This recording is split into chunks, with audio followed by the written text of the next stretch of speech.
বাঁচা মরার লড়াই, শেষ ম্যাচে কি পারবে ভারত অন্তত একটা জয় এনে ভারতবাসীকে দেখাতে যে আমরা বিশ্ব চ্যাম্পিয়ন, আমরা ঘুরে দাঁড়াইতে পারি। এখন দলের মাঝখানে কোন ধরনের পরিবর্তন করলে আজকে ভারত বলতে পারে যে আমরা অন্তত ম্যাচটা জয়লাভ করতে পারবো? টস কোন ধরনের ভূমিকা পালন করতে পারে? ভারতকে আগে ব্যাটিং করবে নাকি পরে ব্যাটিং করবে? দলে কোন ধরনের পরিবর্তন দরকার? সঞ্জুকে খেলতে পারবে আজকের ম্যাচ?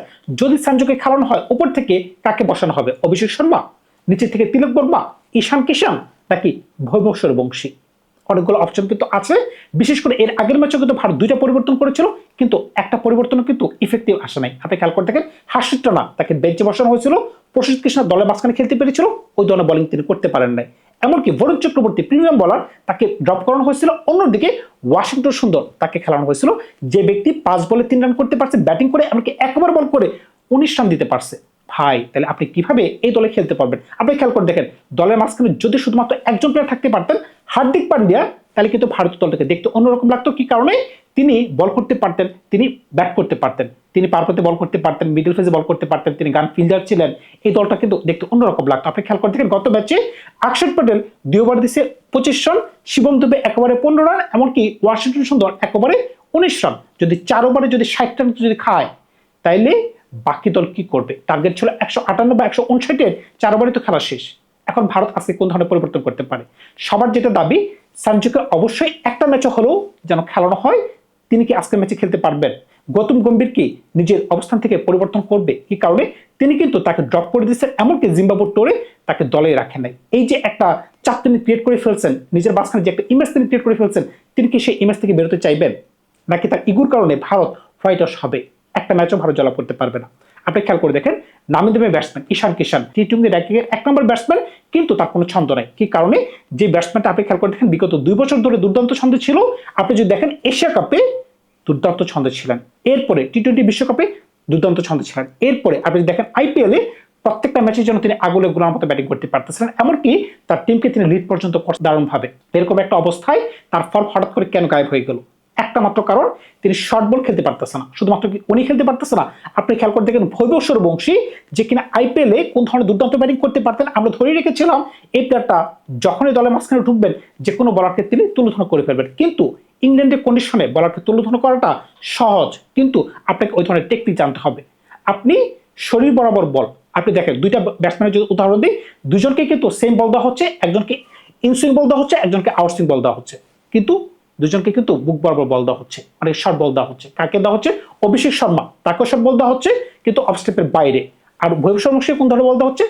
যেন তার শরীর বরাবর বল আসে। যখনই তার বলটা শরীর বরাবর আসে, তিনি এই বলটাকে আর কন্ট্রোল করতে পারেন না, তিনি হাওয়ার মাঝখানে ক্যাচ দিয়ে দেন, সুন্দর করে ক্যাচ নিয়ে যাচ্ছে। আর অভিষেক শর্মাকে বাড়ি দিকে বল দিতেছে, তিনি হাওয়ার মাঝখানে শট খেলতেছেন, ইজি ক্যাচ হয়ে যাচ্ছে।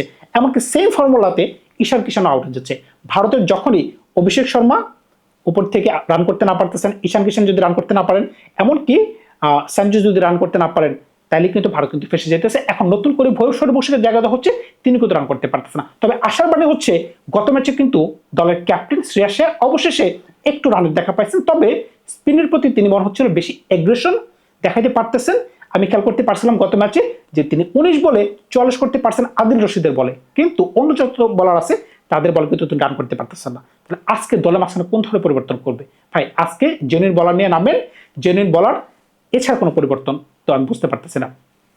যদি কোনো কারণে স্যানজোকে আজকে দেখতে পারে, আমার কাছে ব্যক্তিগতভাবে ভালো লাগবে, কিন্তু স্যানজোকে আপনি কার জায়গায় বসাবেন, কাকে জায়গা করে দিবেন? ভৈভব সূর্যবংশী যে ব্যক্তি 3 ম্যাচে ফ্লপ হয়ে আছে, তাকে কি আপনি বেঞ্চ থেকে বসাই দিবেন, মানে দল থেকে বেঞ্চে বসাই দিবেন? সেটা কি কোনোভাবে হয়? ঈশান কিষান যে কিনা টি-20 র্যাঙ্কিংয়ের 1 নম্বর ব্যাটসম্যান, তাকে কি বসাই দিবেন? অভিষেক শর্মা, এই জায়গায় একটা মাত্র ব্যাটসম্যান আছে ভারতের টপ অর্ডারে যে কিনা ভালো খেলতে পারতেছেন, তাকে কি বসানো সম্ভব? দলের ক্যাপ্টেন শ্রেয়াস আয়ার তো অবশ্যই খেলবেন। তাহলে যদি কারোর দিকে তীর দিতে হয়, সেই ব্যাটসম্যানের নাম হচ্ছে তিলক বর্মা। তিলক বর্মাকে বসানো ছাড়া কোনো উপায় নেই। আপনি যদি এক নজরে ব্যাটিং অর্ডারটাকে একটু সাজানোর চেষ্টা করেন, আমার মতে আপনি খেয়াল করে থাকেন 1 নম্বরে ভৈভব সূর্যবংশী, তাকে অবশ্যই প্রত্যেকটা বল দেখে শুনে খেলতে হবে। তিনি যদি ইন্ডিয়ার মতো মনে করে থাকে প্রত্যেকটা দিন, তাহলে কিন্তু তার কপালে খালি আছে। কারণটা কি? তিনি একটা ম্যাচও রান করতে পারতেছে না। জফরা আর্চার কিন্তু তাকে বলে বলে আউট করতেছে। তিনি বলতেছেন যে তুমি কিন্তু আমার বল অনেক খেলছো, কোন জায়গায় খেলছো? ইন্ডিয়াতে খেলছো, কিন্তু ইংল্যান্ডে আমার দেশে কিন্তু তুমি ভালো করতে পারবে না, এমনকি সেটা পরীক্ষিত। তিনি প্রথম ম্যাচে একটা দিন তাকে ছক্কা মারতে পারছেন, কিন্তু এরপরে 2 দিন কিন্তু তাকে শর্ট বলে আউট করছে, বলে বলে আউট করছে। এখন আজকের দিনে ভৈভব সূর্যবংশী, অভিষেক শর্মা। 3 নম্বরে অবশ্যই স্যানজোকে আজকে দেখতে চাই। 3 নম্বর যদি স্যানজো হয়ে যায়, 4 নম্বরে দলের ক্যাপ্টেন শ্রেয়াস আয়ার, যে কিনা স্পিন বল ভালো খেলতে পারে। 5 নম্বরে ঈশান কিষান। ভাই ঈশান কিষান যদি 5 নম্বরে খেলে তেমন কিছু করতে হবে না, কারণ কি এই ব্যাটসম্যানের কাছে কিন্তু অনেক রেঞ্জের শট আছে। তিনি ডাউন দ্য গ্রাউন্ড খেলতে পারতেছেন, ব্যাকে খেলতে পারতেছেন, লেগে খেলতে পারতেছেন, অফসাইডে খেলতে পারতেছেন। একটা ভালো অপশন হতে পারে। 5 নম্বর যদি খেলে উনি। 6 নম্বরে শিবম দুবে, ভাই মারাত্মক ট্যালেন্টেড ব্যাটসম্যান। 7 নম্বর অপশনটা যদি আমরা খালি রাখি, 7 নম্বর অপশনটা যদি খালি রাখি, 8, 9, 10, 11 যেখানে ভারতের প্রিমিয়াম বলারের প্রয়োজন, 8 নম্বরে হার্ষিত রানাকে নিয়ে নিলাম। হার্ষিত রানা টুকটাক ব্যাটিং করতে পারে, এমনকি টুকটাক বোলিং করতে পারে। হ্যাঁ, টুকটাক বলা যাবে না, তিনি কিন্তু বল করে উইকেট নিতে পারতেছেন, কিন্তু ব্যাটিংটা এখানে মেন উদ্দেশ্য না। 9, 10, 11 প্রিন্স যাদব নতুন বলার, কিন্তু তার মাঝখানে পটেনশিয়ালিটি আছে, তিনি উইকেট নিতে পারতেছেন, এমনকি যে কোনো সময় বিপক্ষ দলকে চাপে ফেলাইতে পারতেছেন। ব্যাটিং ভারতের ক্লিক করতে পারতেছেন, এই জন্য ভারতের বোলিংটাকে শেখে মনে হচ্ছে। যদি উপর থেকে ব্যাটিংটা তারা ভালো করতে পারতো, এই বোলিং লাইনআপই বিধ্বংসী মনে হতো। 8, 9 হয়ে গেছে। 10 নম্বরে আপনি খেলাইতে পারতেছেন আর্শদীপ সিং। ভাই যত কথাই বলেন, জাসপ্রীত বুমরাহর অনুপস্থিতিতে এই বলারটা কিন্তু ভারতের অন্যতম সেরা বলার। আপনি সেটা মানেন আর নাই মানেন, একটা মাত্র স্পট খালি আছে নিচের দিকে 11 নম্বরে। আপনি খেয়াল করে দেখেন, টুর্নামেন্টের শুরুর দিকে কিন্তু বা এই সিরিজের শুরু দিকে কিন্তু রবি বিষ্ণুকে খেলানো হয়েছিল। মনে পড়ে কি আপনাদের? যেই ব্যক্তি 1 ওভার 3টা 9 বল দিয়েছিলেন, এমনকি 4 ওভারে 60 রান দিয়ে বেঞ্চে বসে আছেন। এখন বরুণ চক্রবর্তীকে যেহেতু নেওয়া হয়েছে, তাকে গতকালকে আপনারা অযথা বসাইছেন। প্রিমিয়াম বলার। তবে আমি কেন জানি ব্যক্তিগতভাবে মনে করতেছি, যদি বরুণ চক্রবর্তীকে দলে ইনক্লুড না করে যদি কুলদীপ যাদবকে করতেন, আপনি খেয়াল করে দেখেন ওই দিক থেকে কিন্তু আদিল রশিদ ভালো বোলিং করতে পারতেছে। এটা কিন্তু ইংল্যান্ডের জন্য একটা ভালো দিক। শুধুমাত্র কি তাই, আদিল রশিদ ভালো বল করতে পারতেছে, উইল জ্যাক্স যে ধরনের বোলিং করতে পারতেছে মারাত্মক। সে সাথে লায়াম ডসন বলিংটা কিন্তু তাদের ওই দিক থেকে খুব কম্বিনেশনটা সুন্দর লাগতেছে। এখন আজকে আমি বলতে চাই যে বরুণ চক্রবর্তীকে আবার দলে ঢোকানো, তাহলে কি 4 জন হয়ে যাচ্ছে। এখন 7 নম্বর পজিশনে আপনি কাকে খেলাবেন? 7 নম্বর পজিশনে কি অক্ষর প্যাটেল খেলবে নাকি শ্রেয়াস খেলবে? যেই বলার বা যে ব্যক্তিটা পাঞ্জাবের হয়ে ভালো খেলতে পেরেছিল, মনে পড়ে কি আপনাদের? এই প্লেয়ারটা কিন্তু ভালো টুকটাক বল করতে পারে। যেহেতু উপরে যদি শিবম দুবে থেকে আপনি যদি 1 থেকে 2 বার বল করতে বের করতে পারেন, আর যদি মনে করেন যে লাস্ট রাউন্ড যদি 2টা বার করতে পারে, তাহলে কিন্তু হয়ে যাচ্ছে। আপনি যদি কোনো কারণে যদি মনে করেন যে না, আজকে আমি তাকে খেলাবো, কাকে? ওয়াশিংটন সুন্দর। আপনি যদি আগের ম্যাচে দেখছেন এই বলারটা বা এই ব্যাটসম্যানটা 5 বলে 3 করতে পারতেছে, আবার যখন তাকে বল দিচ্ছেন একবার 19 খাচ্ছে, তাকে দলে নিয়ে লাভ কি ভাই? আর যদি মনে করেন যে না, আমরা তিলক বর্মাকে অবশ্যই খেলাবো, তাইলে আপনি 7 নম্বর পজিশনে তিলক বর্মাকে খেলাইতে পারেন, অক্ষর প্যাটেলকে দল থেকে বের করে দেন, তখন কিন্তু শিবম দুবকে 4 ওভার বল করতে হবে। এটা হচ্ছে একটা দলের কাছে একটা অপশন। এছাড়া কিন্তু অপশনে অন্যদিকে ইংল্যান্ড কিন্তু দুর্দান্ত খেলতে পারতেছে।